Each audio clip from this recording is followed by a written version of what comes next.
계속된 노력에도 건강이 나빠지기만 하는 게 너무 안타까운 것 같습니다. 네. 주인공의 경우처럼 아무리 다이어트를 해도 자꾸만 살이 찌는 경우 이곳 건강을 점검해 보셔야 되는데요.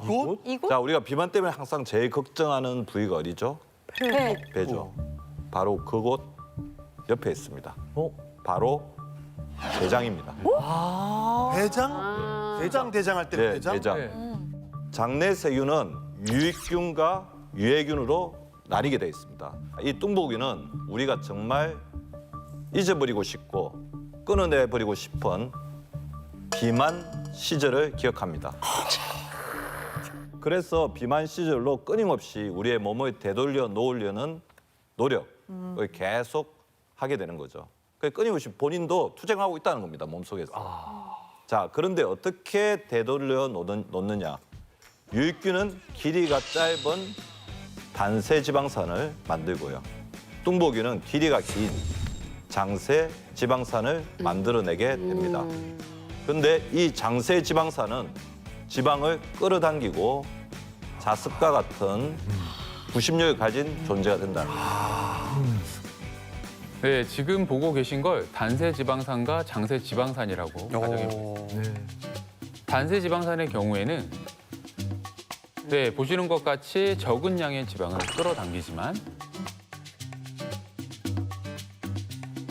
장세 지방산은 당연하죠. 덕지덕지다. 당연한.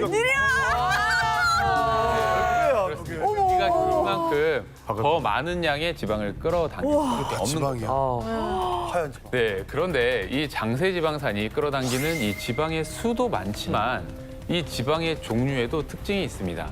우리 몸속 지방은 갈색 지방과 백색 지방으로 나뉘게 되는데 이 갈색 지방은 열을 발생시키고 지방을 분해하는 역할을 합니다. 그런데 장세 지방산이 끌어당긴 지방은 우리 몸에 차곡차곡 쌓이는 이 백색 지방이거든요. 이 백색 지방은 한번 생기면 평생 줄어들지 않고 계속 유지가 되는데 그 수가 결정되는 나이가 고작 3세입니다.